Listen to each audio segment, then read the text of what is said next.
Hello everyone, good morning. Welcome back to my YouTube channel.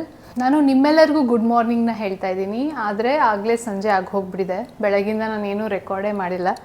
ಇವಾಗ ಒಂದು 5 ಗಂಟೆ ಆಗಿರ್ಬೋದು. ನಾನು ಮಲೆನಾಡಲ್ಲಿರೋದ್ರಿಂದ ತುಂಬ ಮಳೆ ಇತ್ತು ಇವತ್ತು. ಬೆಳಗ್ಗೆಯಿಂದ ಜಿಗಿ ಜಿಗಿ ಜಿಗಿ ಅಂತ ಮಳೆ. ಹಾಗೆ as usual pregnancy symptoms. I was very tired, so I was taking rest. ಚೆನ್ನಾಗಿ ಮಳೆ ಸುರಿತಾ ಇದೆ, ತಂಪಾಗಿದೆ ವಾತಾವರಣ. ಬಿಸಿ ಬಿಸಿಯಾಗಿ ಕಾಫಿನ ಯಾಕೆ ಮಾಡ್ಕೊಂಡು ಕುಡಿಬಾರ್ದು ಅಂತ ಅನಿಸ್ತು. ಹಾಗೆ ನಿಮಗೂ ಕೂಡ ಅಥೆಂಟಿಕ್ ಆಗಿರುವಂತಹ ಸೌತ್ ಇಂಡಿಯನ್ ಫಿಲ್ಟರ್ ಕಾಫಿನ ಹೇಗೆ ಮಾಡೋದು ಅಂತ ತೋರಿಸ್ಕೊಡ್ತೀನಿ. ಸೊ ಫಿಲ್ಟರ್ ಕಾಫಿ ಮಾಡೋಕ್ಕೆ ಮುಂಚೆ ನಮ್ಮ ಹತ್ರ ಫಿಲ್ಟರ್ ಇರಬೇಕು. ಈ ರೀತಿ ಇರುತ್ತೆ. ಯಾವುದೇ ಸ್ಟೀಲ್ ಅಂಗಡಿಯಲ್ಲಿ ಹೋಗಿ ಕೇಳಿದರೂ ಕೂಡ ಸಿಗುತ್ತೆ. ಅದರೊಳಗೆ ಹಾಕೋಕ್ಕೆ ಒಂದು ಹಾಗೂ ಲಿಡ್. ಸೊ ಇದು ಇನ್ನೂ ಚಿಕ್ಕ ಸೈಜಲ್ಲಿ ಸಿಗುತ್ತೆ. ಆ್ಯಂಡ್ ಇದು ಒಂದು ಮೀಡಿಯಮ್ ಸೈಜ್, ಇದಕ್ಕಿಂತ ತುಂಬ ದೊಡ್ಡ ಸೈಜ್ನಲ್ಲೂ ಸಿಗುತ್ತೆ.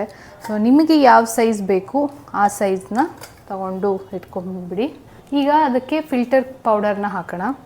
ಈಗ ಮೇಲ್ಗಡೆ ಇರುವಂತಹ ಕಪ್ಪಿಗೆ ನಾವು ಫಿಲ್ಟರ್ ಕಾಫಿ ಪೌಡರ್ನ ಹಾಕೋಣ. ನೀವು ಯಾವುದೇ ಪೌಡರ್ನ ಹಾಕೋಬೋದು.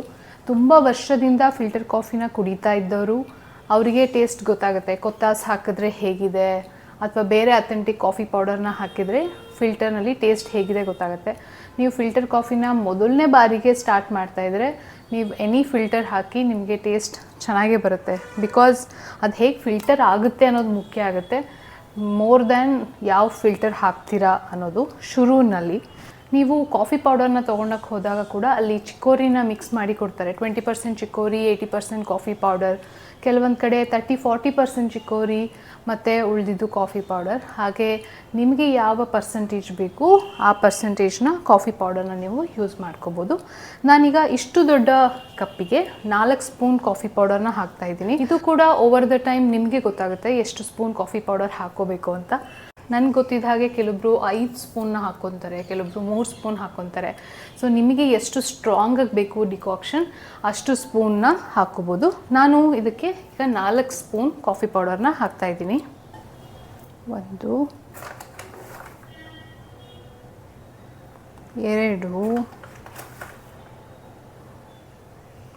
3 4. ನಾನು ಸ್ವಲ್ಪ ಎಕ್ಸ್ಟ್ರಾ ಹಾಕ್ಕೊತೀನಿ, ಸ್ವಲ್ಪ ಸ್ಟ್ರಾಂಗ್ ಜಾಸ್ತಿ ಆಗಲಿ ಅಂತ. ಸೊ ಈಗ ನೋಡ್ತಾ ಇದ್ದೀರಾ 4 ಸ್ಪೂನ್ಸ್ ಆಫ್ ಕಾಫಿ ಪೌಡರ್ ಈಗ ಇದರಲ್ಲಿದೆ. ಈಗ ಈ ಲಿಡ್ಡನ್ನು ಇದ್ರ ಮೇಲೆ ಇಟ್ಟು ಇದಕ್ಕೆ ಬಿಸಿ ಬಿಸಿಯಾಗಿ ಕುದೀತಾ ಇರುವಂತಹ ನೀರನ್ನು ಹಾಕಬೇಕು. ನೋಡಿ, ಈಗ ಬಿಸಿಯಾಗಿರುವಂತಹ ನೀರನ್ನು ನಾನು ಇದಕ್ಕೆ ಹಾಕ್ತಾಯಿದ್ದೀನಿ.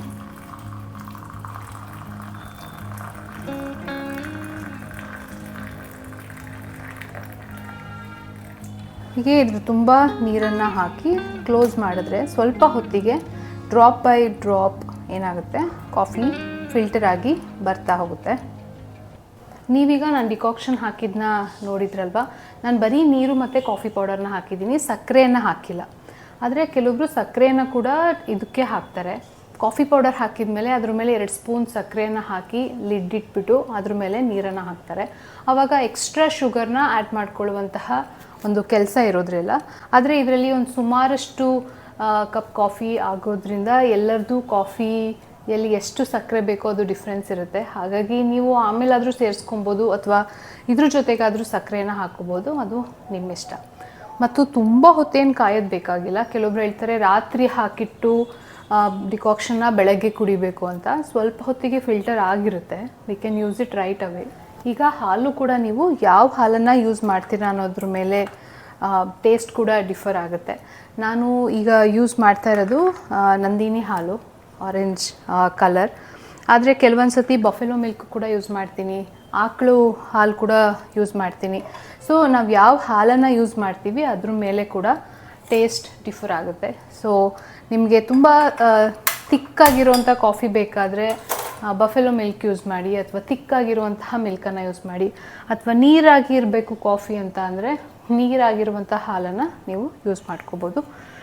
ಈಗ ನಿಮಗೆ ಎಷ್ಟು ಬೇಕು ಹಾಲು, 1 ಕಪ್ ಕಾಫಿ ಪೌಡರ್ ಆತ ಅಂದರೆ ಅದಕ್ಕೆ 1 ಕಪ್ಪಷ್ಟು ಹಾಲನ್ನು ಇದಕ್ಕೆ ಹಾಕಿದರೆ ಸಾಕು.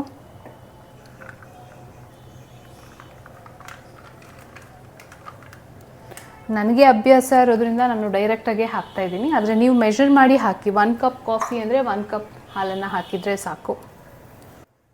ಆಯಿತಾ? ಮತ್ತು ಈಗ ಸಕ್ಕರೆನ ಹಾಕ್ತಾಯಿದ್ದೆ. ನಾನು ಮುಂಚೆ ಸಕ್ಕರೆ ಹಾಕಿರಲಿಲ್ಲ. ಸಕ್ಕರೆ ಹಾಕೋಬೋದು, ಜಾಗ್ರಿ ಪೌಡರ್ ಹಾಕೋಬೋದು. ನಾನು ಜನರಲಿ ಜಾಗ್ರಿ ಪೌಡರ್ನ ಪ್ರಿಫರ್ ಮಾಡ್ತೀನಿ. ಬಟ್ ಈಗ ಮನೇಲಿ ಖಾಲಿಯಾಗಿದೆ, ಹಾಗಾಗಿ ಸಕ್ಕರೆಯನ್ನು ಹಾಕ್ತಾಯಿದ್ದೀನಿ. ಸ್ವಲ್ಪ ಇದು ಕುದಿ ಬರಬೇಕು. ನಾನು ಎಷ್ಟೊಂದು ಸತಿ ಮುಂಚೆ ಫ್ರಿಜ್ನಲ್ಲಿ ಇದ್ದಂತಹ ಹಾಲನ್ನ ತೆಗೆದ್ಬಿಟ್ಟು ಡೈರೆಕ್ಟಾಗಿ ಡಿಕಾಕ್ಷನ್ ಹಾಕಿ ಮಾಡಿಬಿಡ್ತಿದ್ದೆ. ಎಷ್ಟೊಂದು ಸತಿ ಹಾಲು ಒಡಿತಾ ಇತ್ತು. ಬಟ್ ಆ ತಪ್ಪನ್ನು ನೀವು ಮಾಡಬೇಡಿ. ಮುಂಚೆ ಹಾಲನ್ನು ಒಂದು ಸತಿ ಬಿಸಿ ಮಾಡಿಕೊಂಡು ಅದಾದಮೇಲೆ ಅದಕ್ಕೆ ಡಿಕಾಕ್ಷನ್ ಹಾಕಬೇಕು. ನೋಡಿ, ಹಾಲೀಗ ಒಂದು ಕುದಿ ಬಂದಿದೆ. ಇದಕ್ಕೆ ನಾನು ಡಿಕಾಕ್ಷನ್ ಹಾಕ್ತಾಯಿದ್ದೀನಿ. ನನ್ನ ಹತ್ರ 2-3 ಕ್ಯಾಮ್ರಾ ಇಲ್ಲ, ಒಂದೇ ಮೊಬೈಲ್ ಕ್ಯಾಮ್ರಾ ಇರೋದು, ಅದರಲ್ಲೇ ರೆಕಾರ್ಡ್ ಮಾಡ್ತಾಯಿದ್ದೀನಿ. ಸೊ ಪದೇ ಪದೇ ಸ್ಟ್ಯಾಂಡಿಂದ ತೆಗಿಬೇಕಲ್ಲ ಅಂತ ಅಂದ್ಬಿಟ್ಟು ನಾನು ನಿಮಗಿಲ್ಲೇ ತೋರಿಸ್ಬಿಡ್ತೀನಿ. ಸೊ ಡಿಕಾಕ್ಷನ್ ಇನ್ನೂ ಬೀಳ್ತಾ ಇದೆ, ಫುಲ್ ಆಗಿಲ್ಲ. ಬಟ್ ನಾನು ನಿಮಗೆ ತೋರಿಸ್ತಾ ಇದ್ದೀನಿ, ಸ್ವಲ್ಪ ಆಗಿದೆ ನೋಡಿ. I think you can see. Oh my God. Yeah, so yeah, ಈ ರೀತಿ ಇದೆ decoction. Very thick decoction, first filter ಇದು. ಈಗ ಈ ಹಾಲಿಗೆ ಇದನ್ನು ಬೆರೆಸ್ತಾ ಇದ್ದೀನಿ. ಬೆರೆಸ್ಬೇಕಾದ್ರೆ ನಿಮಗೆ ಎಷ್ಟು ಬೇಕು ಸ್ಟ್ರಾಂಗು ಅಷ್ಟು ಸ್ಟ್ರಾಂಗ್ನ ನೀವು ಬೆರೆಸ್ಕೊಬೋದು. ಆ್ಯಂಡ್ ಕೆಲವೊಬ್ಬರು ಗ್ಲಾಸ್ಗೆ ಡಿಕಾಕ್ಷನ್ನ ಹಾಕಿಬಿಟ್ಟು ಇದಕ್ಕೆ ಡೈರೆಕ್ಟಾಗಿ ಹಾಲು ಹಾಕ್ಕೊಂಡು ಕುಡಿತಾರೆ. ಅದೇ ಥರ ನಮಗೆ ಜನರಲಿ ಈ ಫಿಲ್ಟರ್ ಕಾಫಿನೆಲ್ಲ ಹೋಟೆಲ್ನಲ್ಲಿ ಕುಡಿಯೋಕ್ಕೆ ಹೋದರೆ ಕೊಡೋದು. ಬಟ್ ನಾನು ಹಾಲಿಗೆ ಸ್ವಲ್ಪ ಡಿಕಾಕ್ಷನ್ನ ಹಾಕಿ ಅದು ಒಂದು ಕುದಿ ಬಂದಮೇಲೆ ನಾನು ಕಪ್ಗೆ ಹಾಕ್ಕೊತೀನಿ. ಇದ್ರ ಟೇಸ್ಟ್, ನಂಗೆ ಬಿಸಿ ಬಿಸಿ ಕಾಫಿ ಇಷ್ಟ, ಹಾಗಾಗಿ ನನಗೆ ಇದ್ರ ಟೇಸ್ಟ್ ಇಷ್ಟ. ನೀವು ಡೈರೆಕ್ಟಾಗೆ ಹಾಲನ್ನು ಡಿಕಾಕ್ಷನ್ಗೆ ಕೂಡ ಹಾಕೋಬೋದು, ಸ್ವಲ್ಪ ತಣ್ಣಗಿರುತ್ತೆ ಅಷ್ಟೇ ಅದು. ಸೊ ನಾವು ಯು ಕ್ಯಾನ್ ಸಿ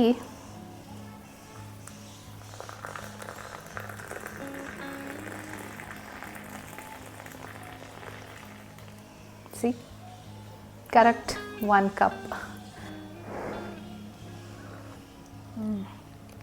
ಸಕ್ಕದಾಗಿದೆ ಕಾಫಿ, ಸರಿಗೆ ಕಿಕ್ ಹೊಡಿತಾ ಇದೆ, ತುಂಬ ಸ್ಟ್ರಾಂಗಾಗಿದೆ. ನಾನು ಆ್ಯಕ್ಚುಲಿ ಇಷ್ಟೊಂದು ಸ್ಟ್ರಾಂಗ್ ಕುಡಿಯೋಲ್ಲ, ಬಟ್ ಸ್ವಲ್ಪ ಡಿಕಾಕ್ಷನ್ ಜಾಸ್ತಿನೇ ಬಿದ್ದುಬಿಡ್ತು ಹೇಳಬೇಕಾದ್ರೆ. ಬಟ್ ಸ್ಟ್ರಾಂಗ್ ಆಗಿರುವಂತಹ ಅಥೆಂಟಿಕ್ ಫಿಲ್ಟರ್ ಕಾಫಿ ಅಂದರೆ ಹೀಗೆ ಮಾಡೋದು. ಇವತ್ತು ಊಟಕ್ಕೆ ಇಡ್ಲಿನ ತಿಂತಾಯಿದ್ದೀನಿ. ನಮ್ಮ ಆಂಟಿ ಒಬ್ಬರು ಇಡ್ಲಿ ಮಾಡಿದ್ರಂತೆ ಮನೇಲಿ, ಬಿಸಿ ಬಿಸಿ ಇದೆ, ಚೆನ್ನಾಗಿದೆ ತಿನ್ನು ಅಂತ ಕಳಿಸಿದ್ರು. ಸೊ ಅದಕ್ಕೆ ನಾವು ಸಾಂಬಾರು ಹಾಕ್ಕೊಂಡು ತಿಂತೀವಿ.